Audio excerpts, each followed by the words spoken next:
கர்த்தருடைய நாமம் மகிமைப்படுவதாக. இந்த காலவெளியிலே தேவனுடைய வார்த்தையை கேட்கும்படியாய் வந்திருக்கிற யாவரையும் இயேசு கிறிஸ்துவின் நாமத்தினாலே வாழ்த்தி வரவேற்கிறோம். கர்த்தர் நம்மை ஆசீர்வதிப்பாராக.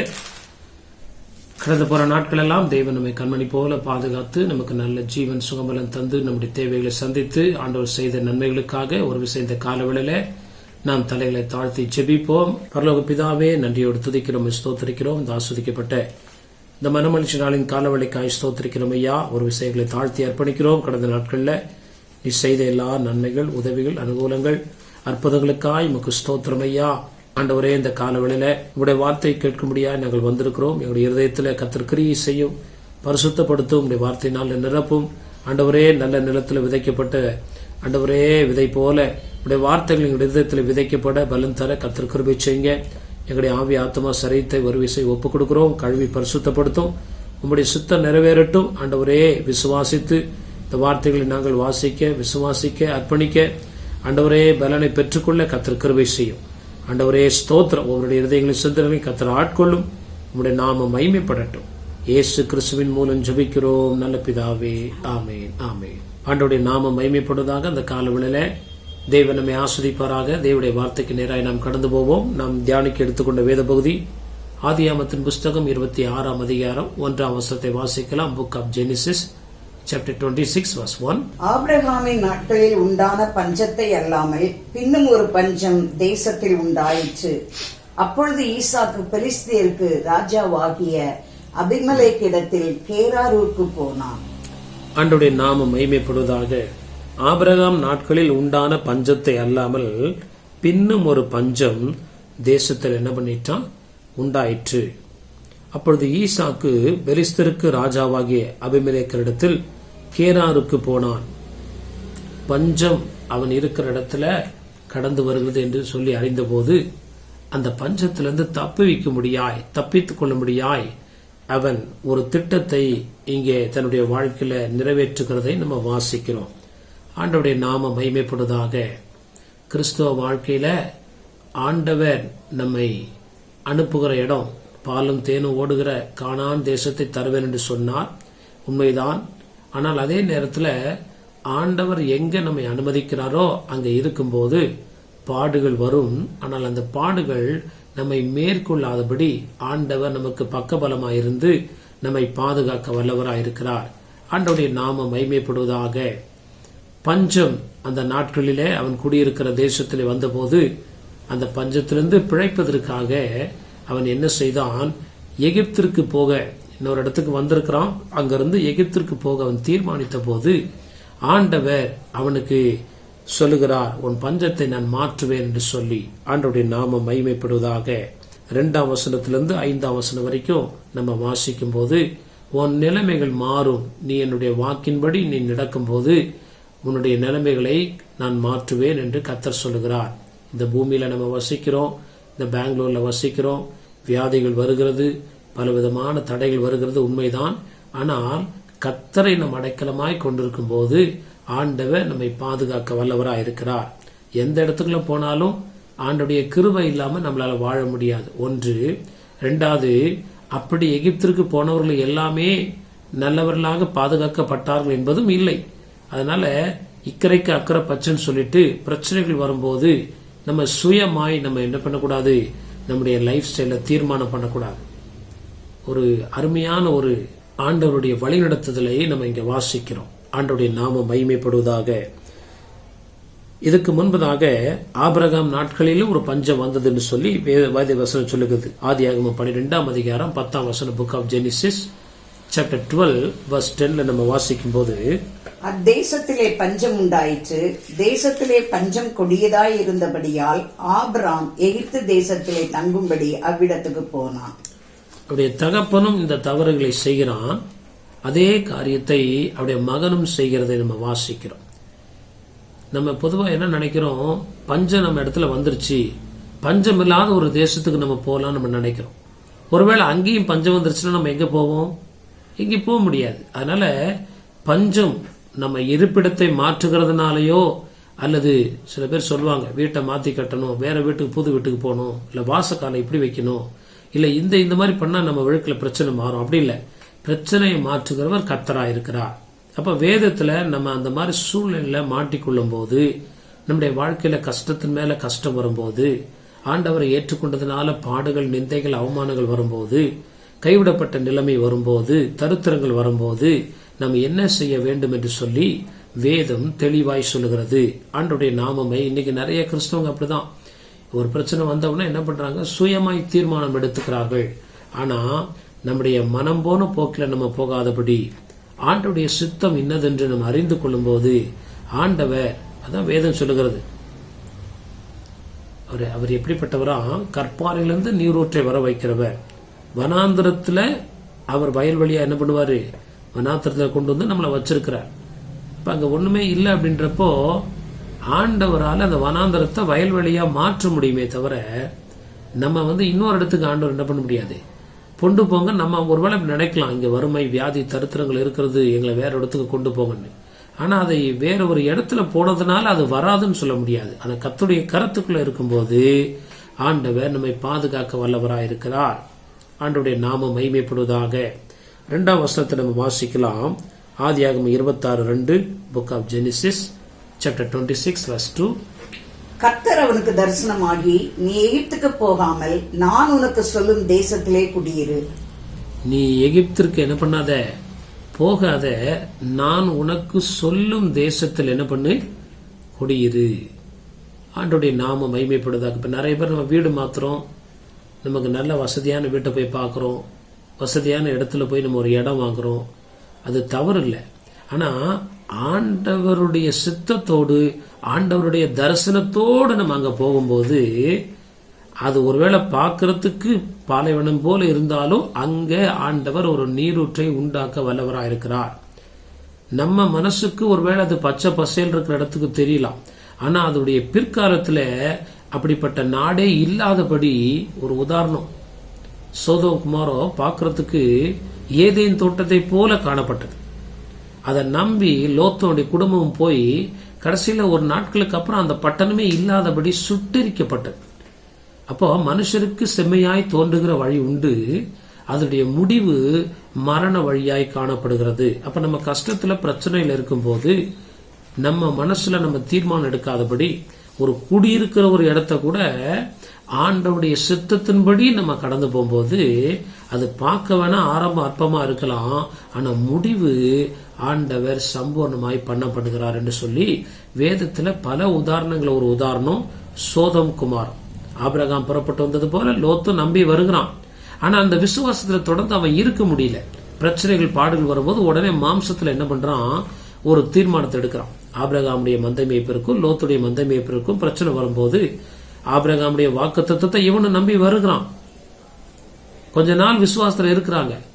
திரும்ப பிரச்சனைகள் வரும்போது அவங்க மாம்சத்தின் ரீதியாய் அந்த அந்த காரியங்களை, தீர்மானங்களை செய்யும் போது அது என்ன முடியல, எங்க போய் முடியுது, ஜீவன் தப்ப ஓடி போற மாதிரி, அல்லது எல்லாவற்றையும் இழந்தது போல என்ன பண்ணுது, லோத்துடைய வாழ்க்கையில மனைவி இழந்தான், பிள்ளைகள் ஒரு மாதிரி துன்மார்க்கமாய் போனாங்க. அவன் நீதிமான் தான், ஆனா ஒரு சமாதானமான முடிவு அவனுக்கு இல்லாதபடி காணப்பட்டது. அப்ப ஆண்டவருடைய கிருபை இருக்குதுன்னு சொல்லி நம்ம மாம்சத்துல எதை என்ன பண்ணக்கூடாது, தீர்மானம் பண்ணாதபடி. எனிதிங் சின்ன சின்ன விஷயமா இருக்கட்டும், ஆண்டவர் தெளிவாங்க சொல்றாரு பாருங்க. கர்த்தர் அவனுக்கு தரிசனமாகி, நீ எகிப்துக்கு போகாமல், நீ எகிப்துக்கு போகாத, வேற எங்க வேணாலும் போ, அப்படி சொல்ல. நீ எகிப்துக்கு போகாமல் நான் உனக்கு சொல்லும் இடத்துல என்ன பண்ணு, தேசத்துல கூடியது.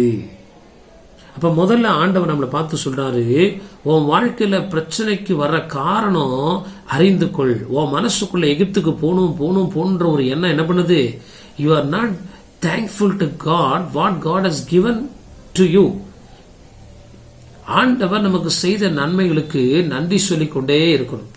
இன்னொன்னு, மனதுல அவன் சரீரத்துல தான் அந்த இடத்துல வாழ்ந்தான், ஆனா மனதுல எகிப்துக்குள்ளாய் வாழுகிறவனாக, எகிப்தை நம்பி இருக்கிறவனாக, எகிப்தின் மேல ஒரு விசுவாசம் உள்ளவனாக காணப்பட்டான். நம்ம அப்படி இருக்கக்கூடாது. நம்ம ஆண்டவர் மேல விசுவாசம் உள்ளவங்களா என்ன பண்ணணும், காணப்படணும். அப்ப முதல்ல ஆண்டவர் சொல்றாரு, எகிப்துக்கு என்ன பண்ணாத, the first rules, don't go to Egypt at any cost. ஒருவேளை அங்க எகிப்து உள்ளவங்க உன்னை வாழ வைக்கிறேன்னு கூட சொல்லுவாங்க.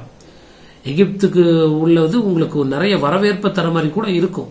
ஆனா அதை நம்பி என்ன பண்ணக்கூடாது, போக கர்த்தர் சொன்னா நம்ம போனா நம்ம பிழைப்போம். மனுஷன் கூப்பிட்டு ஒரு இடத்துக்கு போய் மனுஷனை நம்பி போய் கடைசியில இருக்கிறது இழந்து வந்த லோத்தை போல நம்ம என்ன பண்ணக்கூடாது, காணப்படக்கூடாது. கர்த்தருடைய நாமம் மகிமைப்படுவதாக. அல்லது நம்ம இருதயத்துல எகிப்து போன்ற நினைவுகள் என்ன பண்ணக்கூடாது. எகிப்துடைய கலாச்சாரம் எப்படி, மனுஷனை கடவுளா வணங்குகிற ஒரு ஆட்கள். பார்வோன் தான் அவங்களுக்கு தெய்வம். அப்ப இன்னைக்கு நிறைய பேர் கிறிஸ்தவங்களா இருந்தும் மனுஷனை வணங்குகிறவர்களாக, மனுஷனை உயர்த்துகிறவர்களாக, மனுஷனை முற்றிலும் நம்புகிறவர்களாக அப்படிப்பட்ட வாழ்க்கை நமக்குள்ள இருக்கக்கூடாது. மனுஷனை மதிக்கணும் அவ்வளவுதான். ஆனா மனுஷனை நம்பி அவன் காலில் விழுந்து நம்ம பிழைக்கணும் அவசியம் இல்லை. கர்த்தர் நம்மை பிழைப்பூட்ட வல்லவரா இருக்கிறார். இப்ப எகிப்தினுடைய அந்த பாரம்பரியங்கள், எகிப்தினுடைய காரியங்களை we should not adopt their culture in our mind. நம்ம அவங்களுடைய காரியங்களை பின்பற்றுவர்களாக, இருதயத்தில் சிந்திக்கிறவர்களாக என்ன பண்ணக்கூடாது, இருக்கக்கூடாது என்பதை அறிந்து கொள்வோமாக. ஆதியாகமம் 12ஆம் அதிகாரம் 1ஆம் வசனத்தில் ஆண்டவர் சொல்றாரு பாருங்க.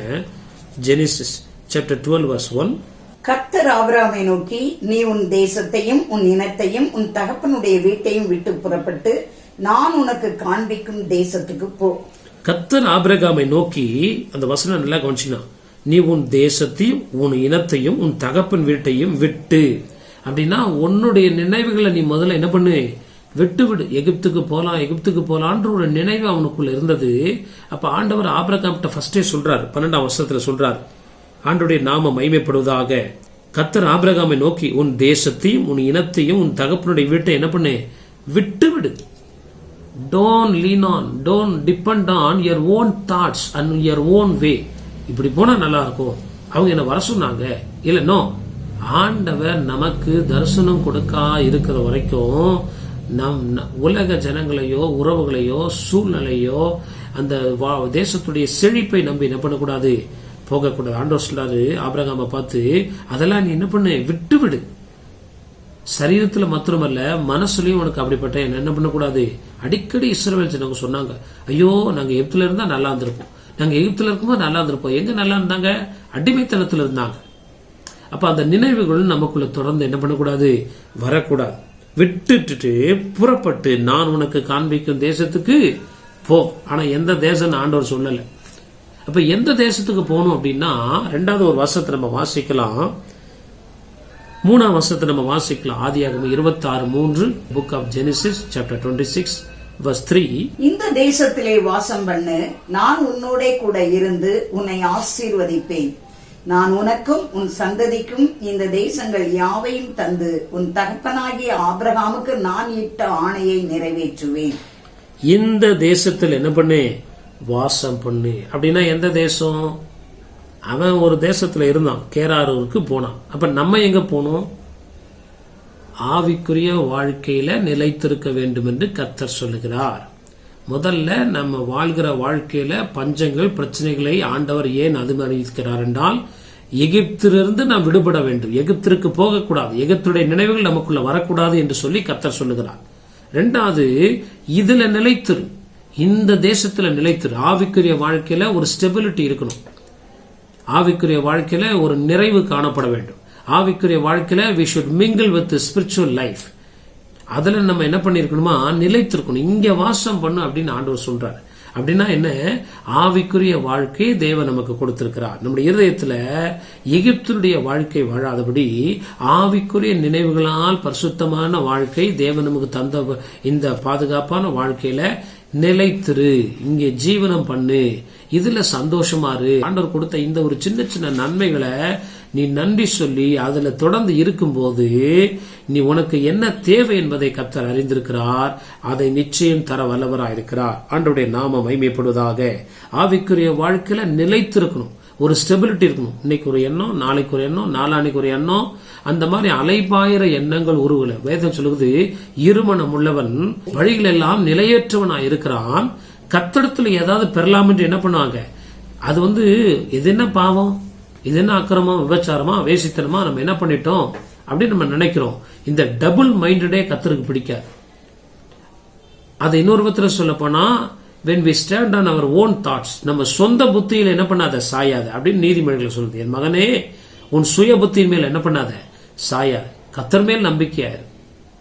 ஆண்டவருடைய நாம மகிமை. அப்ப இன்னைக்கு கிறிஸ்துவலாக நம்ம வாழ்க்கையில பிரச்சனைகள் எல்லாருக்கும் வருது, பஞ்சம் எல்லாருக்கும் வருது, கொலை நோய் எல்லாருக்கும் வருது, எல்லாருக்கும் கஷ்டங்கள் வருது. அந்த நேரத்தில் நாம் எப்படி வாழ வேண்டும் என்று வேதம் போதிக்கிறது என்றால், முதல்ல இதை விட அங்க போனா நல்லா இருக்கும்.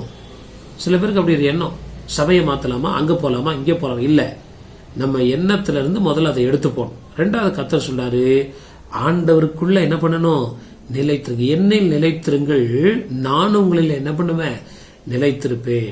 நிலைத்திருக்கிற ஒரு அனுபவம்னா அந்த வேதம் என்ன தேவனுடைய வார்த்தையிலே நம்ம தொடர்ந்து வாழ கற்றுக்கொள்ளும் போது ஆண்டவர் என் கூட இருக்கிறார். நான் மரண இருளின் பள்ளத்தாக்கில் நடந்தா கூட நான் என்ன பண்ணுவேன், உயிரோடு இருப்பேன். இல்ல, நான் இருக்கிற தேசத்துல மரணம் வந்தாலும் நான் உயிரோடு இருப்பேன். ஏன்னா கர்த்தர் என்னோடு இருக்கிறார் அப்படின்றத காட்டில் நான் கர்த்தரோடு இருக்கிறேன்.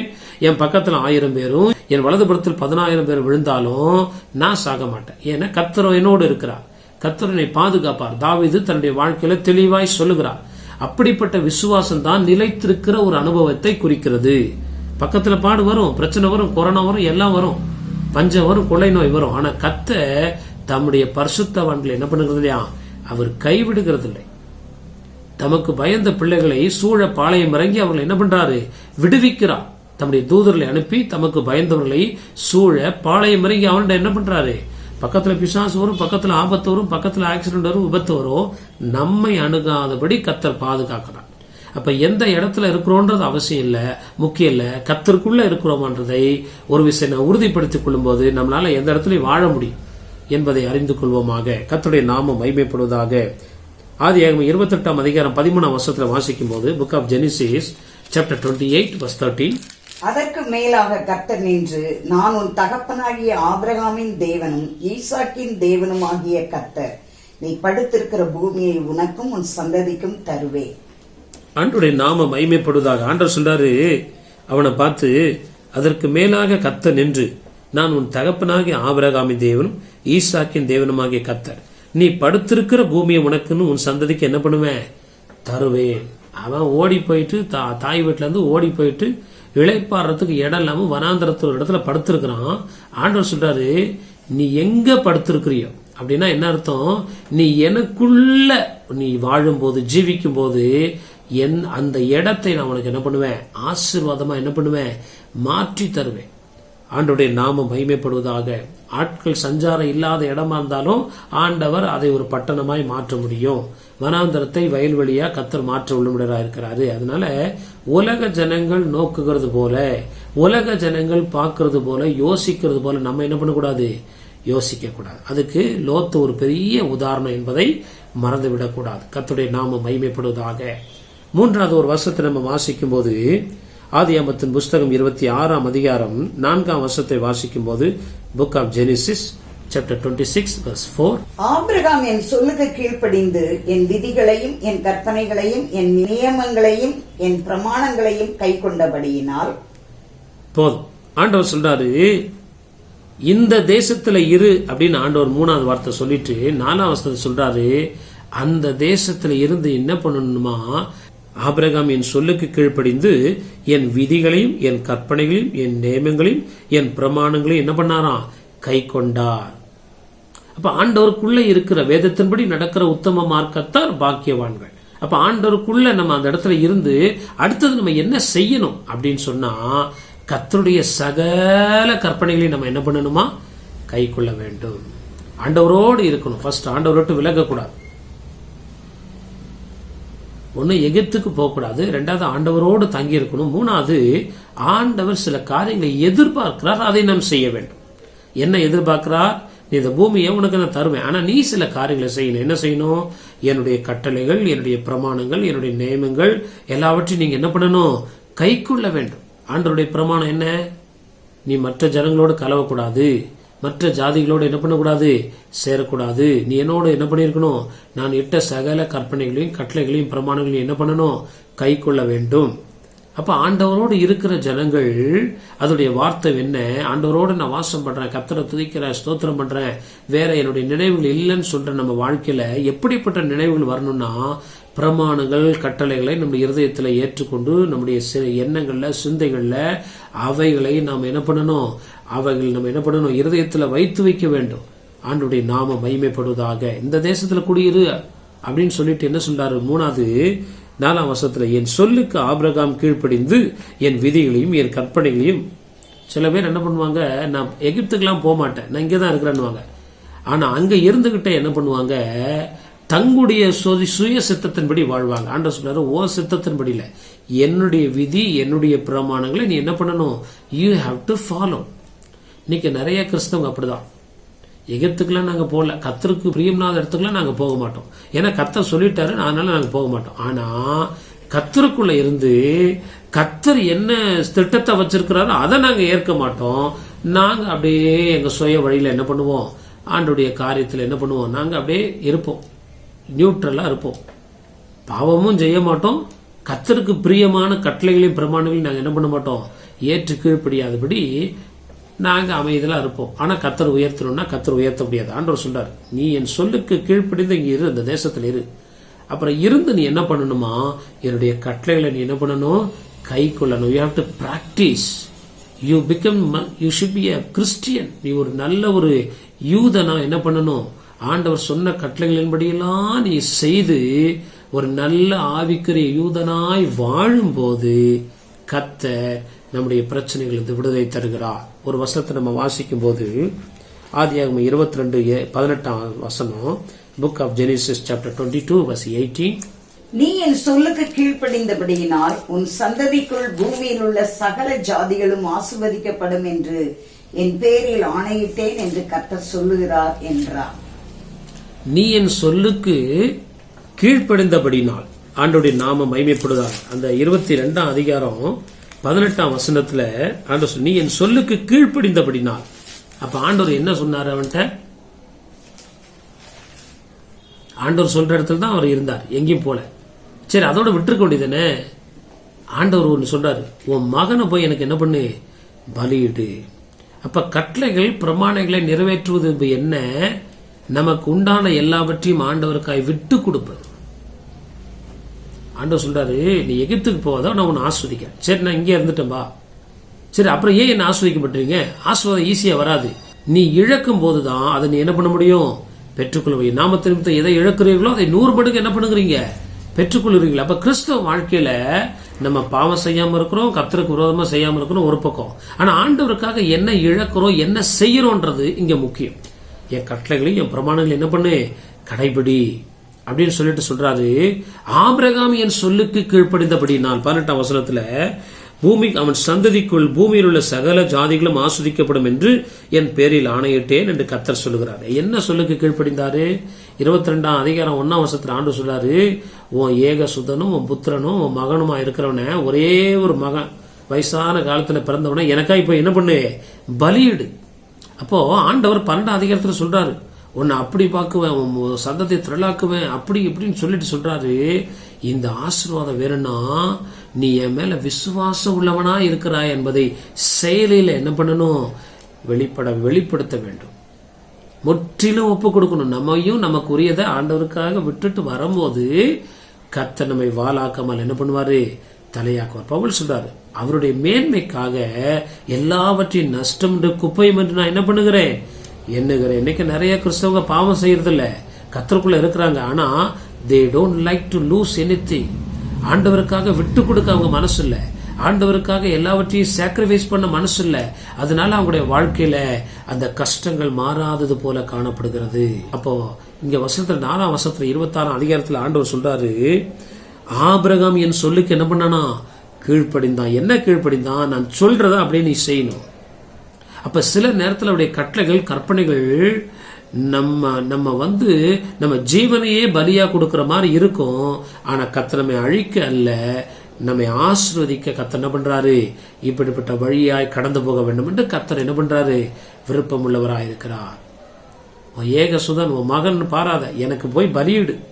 ஆபிரகாமுடைய உள்ள எப்படி இருந்திருக்கோ, இதுதான் கற்பனையா, இதுதான் கட்டளையா, ஏதோ நம்மளால ஃபாலோ பண்ண முடிகிற ஒரு சாதாரண கட்டளை நினைச்சா இது என்ன வித்தியாசமா இருக்குதுன்னு சொல்லி அவன் ஓடாதபடி கர்த்தரை நேசித்து விசுவாசத்துல எப்படி இருந்தான், வல்லவனா இருந்து தன் மகனை பலியிட கொண்டு போகும்போது கர்த்தர் சொல்றாரு, இப்பொழுது என் சொல்லுக்கு நீ என்ன பண்ணியிருக்கிற, now only I come to know you are really following my commandments.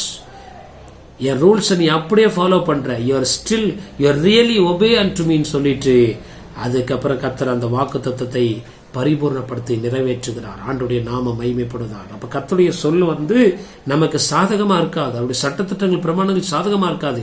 ஆனா விட்டு கொடுக்கும் போது அந்த பூமியை சுதந்திரிப்போம். அதுக்கப்புறம் எத்தனை பஞ்சம் வந்தாலும் நம்ம வாழ்வோம். கர்த்தர் வாழ வைக்கிறவரா இருக்கிறார். ஆண்டுடைய நாம மகிமைப்படுவதாக. கடைசியில் ஒரு வார்த்தையை வாசித்து முடிக்கலாம். ஆதியாகமம் 26:5, புக் ஆஃப் ஜெனிசிஸ் சாப்டர் 26:5. நான் உன் சந்ததியை வானத்தின் நட்சத்திரங்களைப் போல பெருக பண்ணி உன் சந்ததிக்கு இந்த தேசங்கள் யாவையும் தருவேன். உன் சந்ததிக்குள் பூமியில் உள்ள சகல ஜாதிகளும் ஆசீர்வதிக்கப்படும் என்றார். இதே வசனத்தை தான் ஆபிரகாமுக்கு என்ன பண்றாரு சொல்றார். என்ன சொல்றாருன்னா, நான் உன் சந்ததியை வானத்தின் நட்சத்திரங்களைப் போல பெருக பண்ணி உன் சந்ததிக்கு இந்த தேசங்கள் யாவையும் தருவேன். உன் சந்ததிக்குள் பூமியில் உள்ள சகல ஜாதிகள் என்ன பண்ணப்படும்? ஆபிரகாமுக்கு தரார். பூமியின் மணலத்தனை போல இருக்கணும். இதே வாக்குத்தத்தத்தை ஆண்டவர் ஈசாக்குக்கு என்ன பண்றாரு? தருகிறார். கர்த்தருடைய நாமம் மகிமைப்படுவதாக. அப்ப இதுல இருந்து என்ன கடைசியில் சொல்றாரு, நீ இந்த மாதிரி ஆபிரகாம் தன் மகனை ஒப்பு கொடுத்தது போல நீ உன்னை ஒப்பு கொடுத்தினா நீ ஆஸ்வாதமா என்ன பண்ணுவ? இருப்ப. அவன் வெள்ளியும் பொண்ணுடைய சீமானா இருந்தான். அந்த மாதிரி நான் உன்னை ஆஸ்வதிக்கணும்னா நீ என்ன பண்ணணும்? இங்க வார்த்தையில சொல்லுகிறபடி அந்த கட்டளையின்படிலாம் நீ நடந்தினா நான் உன்னை எப்படி ஆஸ்வதிப்பேன்? உன்னை எப்படி நான் ஆஸ்வதிப்பேன்? 25ஆம் வசனத்துல உன் சந்ததியை வானத்தின் நட்சத்திரங்களைப் போல பெருக பண்ணி உன் சந்ததிக்கு இந்த தேசங்கள் யாவையும் தருவேன். உன் சந்ததி பூமிக்குள் சகல ஜாதிகள் என்ன பண்ணப்படும்? ஆஸ்வதிக்கப்படும். I will bless you. அல்லது உன்னுடைய பஞ்சத்தை மாற்றுவேன். உன் பற்றாக்குறை நான் உன்னை ஆஸ்வதிக்கும் போது அங்க பஞ்சம்ன்றதை என்ன பண்ணாது?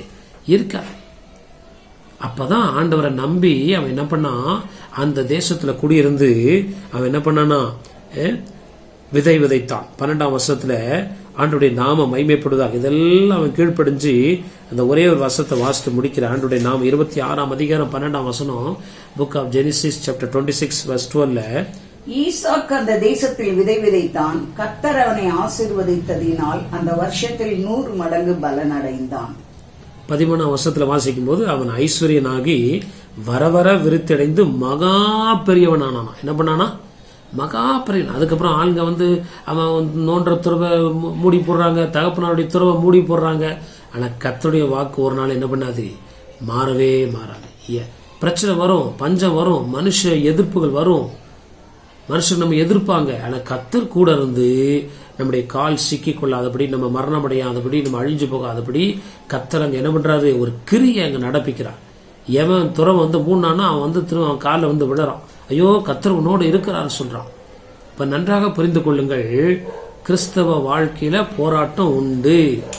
ஆனா அந்த போராட்டத்துக்கு முடிவு உண்டு என்பதை மறந்து போக வேண்டாம். கர்த்தருடைய நாமம் மகிமைப்படுவதாக.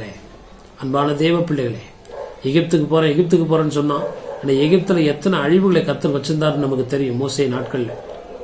அப்ப எகிப்தரோடு சேர்ந்து நம்மளை வாழ வைக்கணுன்றது ஆண்டோடைய நோக்கம் இல்ல. எகிப்தரை விட அதிகமா நம்மளை சொந்த இடத்துல வாழ வைக்கணுன்றது அவருடைய நோக்கம். நம்ம என்னது பண்றோம்? நல்ல ஒரு லக்ஸரியான சிட்டியில போய் நம்ம செட்டில் ஆயிட்டா நம்ம சேஃபா இருக்கணும். நீ இருக்கிற இடத்துல அந்த சிட்டிக்கு ஒப்பனையா நம்மளை ஆஸ்வதிக்கணும் கர்த்தர் என்ன பண்றாரு? விருப்பம் இல்லை. இது வரைக்கும் யாரும் விளைச்சல 100 மடங்கு எடுத்ததே கிடையாது. வர வர விருத்தி அடைந்ததே கிடையாது. எங்கெல்லாம் துறவு நோண்டானோ அங்கெல்லாம் கர்த்தர் நீரூற்றை வர பண்ணினார். எகிப்தின் பெருமையா பேசிட்டு இருக்காங்க. அந்த எகிப்தினுடைய ஆஸ்வாதத்தை உனக்கு நான் என்ன பண்றேன்? பாலைவனத்துல வனாந்தரத்திலே கத்த தர வல்லவரா இருக்கிறார். எப்போ அவர் சொல்லுக்கு நம்ம கீழ்ப்ப இல்ல இவ்வளவு கஷ்டம் எனக்கு வேணாம், நான் எகிப்துல போய் செட்டில் ஆயிடுறேன் அப்படின்னு நம்ம நினைக்கலாம். ஆனா ஒரு நாள் எகிப்துல பயங்கர கொள்ளை நோய்கள் என்ன பண்ணது? வந்தது. எகிப்தினுடைய எல்லா விளைச்சல் அழிந்தது, மிருக ஜீவன்கள் அழிந்தது, முதற் பிள்ளைங்க அழிஞ்சாங்க. பலவிதமான சாபங்களை எகிப்து என்ன பண்ணது? சந்திக்க நேரிட்டது. ஆனா நம்முடைய வாழ்க்கையில கர்த்தரை அண்டி இருக்கும் போது கர்த்தர் அப்படிப்பட்ட காரியத்தில் நம்மை பாதுகாக்க வல்லவராக இருக்கிறார். 22ஆம் அதிகாரம் 17ஆம் வருஷத்தை நம்ம வாசிக்கலாம். Book of Genesis chapter 22:17. நான் உன்னை ஆசிர்வதிக்கவே ஆசிர்வதித்து உன் சந்ததியை வானத்து நட்சத்திரங்களைப் போலவும் கடற்கரை மணலைப் போலவும் பெருகவே பெருக பண்ணுவேன் என்றும் உன் சந்ததியார் தங்கள் சத்துருக்களின் வாசல்களை சுதந்திரித்துக் கொள்வார்கள் என்று நீ என் சொல்லுக்கு கீழ்ப்படிந்தபடியினால் உன் சந்ததிக்குள் பூமியில் உள்ள சகல ஜாதிகளும் ஆசீர்வதிக்கப்படும் என்றும் என் பேரில் ஆணையிட்டேன் என்று கர்த்தர் சொல்லுகிறார் என்றார். ஆண்டவருடைய நாம மகிமைப்படுவதாக. கர்த்தர் என்ன பண்றாரா? ஆபிரகாமை ஆசீர்வதிக்கிறதை வாசிக்கிறோம். அன்பான தெய்வ பிள்ளைகளே, ஆண்டவர் இந்த காணொலியில் சொல்லுகிற வார்த்தை, பஞ்சங்கள் மாறும், பிரச்சனைகள் மாறும், கடன் பிரச்சனைகள் மாறும், மாற்றமே கிடையாது. ஆண்டவர் நிச்சயம் அற்புதம் செய்வார், வார்த்தை மாறாது. ஆனா நம்ம அவர் சொன்ன காரியங்கள் படியா நம்ம நடக்கும்போது எகிப்தினுடைய நினைவு நமக்கு வரவே கூடாது. ஆண்டவருடைய காரியங்களை நிலைத்திருக்கிற ஒரு அனுபவம் காணப்பட வேண்டும். மூன்றாவது, ஆண்டவருடைய சட்டத்திட்டங்கள் எதுவாயிருந்தாலும் சரி, மனப்பூர்வமாய் கர்த்தருக்காய் என் ஜீவனை கொடுக்கிறேன் ஒப்பு கொடுக்கும் போது ஆண்டவர் ஆசீர்வாதமாய் இருப்பா என்று சொல்லி ஆண்டவர் நமக்கு வாக்குத்தத்தம் தருகிறார். இந்த வருஷத்தில் நம்ம அதை அனுபவிக்க போகிறோம். கர்த்தர் நம்மை ஆஸ்வதிப்பாராக. கண்களை மூடி நம்ம ஜெபிப்போம். பரலோக பிதாவே, இந்த ஆஸ்வதிக்கப்பட்ட காலவேளைக்காய் ஜெபிக்கிறோம். எங்களோடு பேசின திருவார்த்தைகளுக்காய் ஜெபிக்கிறோம் ஐயா. இது எகிப்து ஆண்டவரே ஆபிரகாமுக்கு ஈசாக்குக்கு எழுதின வார்த்தைகள் மட்டுமல்ல, எங்களுக்கும் ஆண்டவரே இந்த வார்த்தையை நீ தருகிறே. இதன்படி நாங்கள் ஆண்டவரே உம்மை நம்பி உம்மை சார்ந்து நாங்கள் ஜீவிக்கும் போது இந்த உலகத்துல எந்த ஒரு பெரிய பணக்காரர்கள் உயர்ந்த நாடுகளில் உள்ள அவர்களுடைய ஆசீர்வாதத்தை போல எங்க பூமியை, நாங்க இருக்கிற இடத்தை, எங்க வீட்டை, எங்களுடைய வேலைகளை எங்களை நீர் ஆஸ்வதிக்க உண்மையுள்ளவராக இருக்கிறீர் ஐயா. உங்களுடைய கரத்துல ஒப்பு கொடுத்து ஜெபிக்கிறோம். இதை நாங்கள் பெற்று அனுபவிக்கிற வருஷமா இது காணப்பட இந்த நாட்களை எங்களை முற்றிலும் அர்ப்பணிக்க, வேதத்தின்படி நாங்கள் கேட்ட சத்தியத்தின்படி எங்களை அர்ப்பணித்து ஆண்டவரே ஆசீர்வதிக்கப்பட கர்த்தர் கிருபை செய்யும். இப்படி நல்ல நாம மகிமைப்படட்டும். துதி கன மகிமை எல்லாம் நமக்கு செலுத்துகிறோம். இந்த வார்த்தை கேட்கிற உள்ளுக்குள்ள விசுவாசம் உண்டாகட்டும், அர்ப்பணிப்பு உண்டாகட்டும். அதன் மூலமாய் நன்மைகளை அனுபவித்து சாட்சிகளாய் காணப்பட கர்த்தர் கிருபை செய்யுங்க. ஆபிரகாம் ஈசாக்கை எங்களுக்கு முன்னுதாரணமாய் வைத்திருக்கிறீர். நாங்களும் எங்களுக்கு பின்வருகிற சந்ததிக்கு நாங்கள் ஒரு ஆண்டவரை திருஷ்டாந்தங்களாக முன்னுதாரணங்களாக காணப்பட கர்த்தர் கிருபை செய்யும். இயேசு கிறிஸ்துவின் மூலம் ஜெபிக்கிறோம் நல்ல பிதாவே, ஆமேன் ஆமேன். என் ஆத்துமாவே கர்த்தரை ஸ்தோத்ரி, என் முழுலமே அவருடைய பரிசுத்த நாமத்தை ஸ்தோத்ரி. என் ஆத்துமாவே கர்த்தரை ஸ்தோத்ரி, கர்த்தர் செய்த சகல உபகாரங்களையும் மறவாதே. ஆமேன் ஆமேன். நம்முடைய கர்த்தராக இயேசு கிறிஸ்துவின் கிருபையும் பிதாவாகிய தேவனுடைய அன்பும் பரிசுத்த ஆவியானவருடைய அருளைக்கும் சமாதானம் சந்தோஷமும் இன்றும் என்றும் அனைவரோடும் நம்மோடும் நம்முடைய குடும்பங்களோடும் நம்முடைய ஊழியங்களோடும் கர்த்தருடைய வருகை விருது நிலைத்திருப்பதாக. ஆமேன் ஆமேன். ஹல்லேலூயா ஹல்லேலூயா ஹல்லேலூயா. கர்த்தர் நம்மை ஆசீர்வதிப்பாராக. ஆண்டவருடைய நாமம் மகிமைப்படுவதாக. எங்களுக்காக இந்த ஊழியங்களுக்காய் தொடர்ந்து ஜெபித்துக் கொள்ளுங்கள். நாங்கள் உங்களுக்காய் தொடர்ந்து ஜெபிக்கிறோம். இந்த ஊழியங்களுக்காய் உதவி செய்கிற, தாங்குகிற, கொடுக்கிற, ஜெபிக்கிற, உழைக்கிற ஒவ்வொருவருக்கும் எங்களுடைய நன்றியும் வாழ்த்துக்களையும் தெரிவித்துக் கொள்கிறோம். கர்த்தருடைய நாமம் மகிமைப்படுவதாக. எங்களுடைய சபையானது பெங்களூர் பட்டத்தில் உள்ள லிங்கராஜபுரம் என்ற பகுதியில எண்ணூர் மெயின் ரோட்டில் உள்ள SBI பேங்குக்கு முன்பதாக உள்ள ஷோபா ஸ்டோருடைய முதல் மாடியிலே காணப்படுகிறது.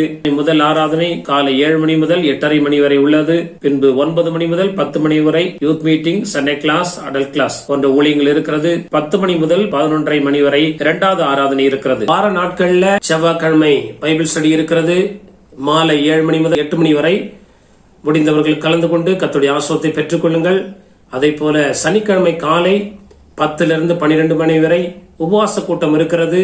நீங்கள் உபவாச கூட்டத்துக்கு வருவீர்கள் என்றால் நிச்சயமாய் நாம் சேர்ந்து ஜெபிப்போம். நீங்கள் எந்த ஆலயத்துக்கும் செல்லவில்லை என்றால் நீங்கள் தயவு செய்து இங்கே வந்து எங்களோட கலந்து கொண்டு கர்த்தருடைய ஆசீர்வாதங்களை பெற்றுக்கொள்ள முடியாய் இயேசு கிறிஸ்துவின் நாமத்தினால் உங்களை அன்பாய் அழைக்கிறோம். ஆண்டவருடைய நாமம் மகிமைப்படுவதாக. இந்த சேனலை சப்ஸ்கிரைப் செய்யாதவர்கள் சப்ஸ்கிரைப் செய்து கொள்ளுங்கள். கமெண்ட் பகுதியிலே கர்த்தர் உங்களோடு பேசின வார்த்தை இருக்கும் என்றால் அதை கமெண்ட் பகுதியிலே நீங்கள் வெளிப்படுத்துங்கள். அது மாத்திரமல்ல, தேவனுடைய வார்த்தையை நீங்கள் உங்களுடைய நண்பர்களுக்கும் மற்றவர்களுக்கும் ஷேர் செய்யும் போது கர்த்தர் நிச்சயமாய் உங்களை ஆஸ்வதிப்பார். ஆண்டவருடைய நாமம் மகிமைப்படுவதாக. அவசர ஜெப தேவைகளுக்கு எங்களுடைய போன் நம்பர் கொடுக்கப்பட்டிருக்கிறது. அப்படியா நீங்கள் போன் செய்வீர்கள் என்றால் நாங்கள் உங்களுக்காக எப்பொழுதும் ஜெபிக்க ஆயத்தமாயிருக்கிறோம். கர்த்தர் தாமே நம்மை ஆஸ்வதிப்பாராக. ஆமேன் ஆமேன்.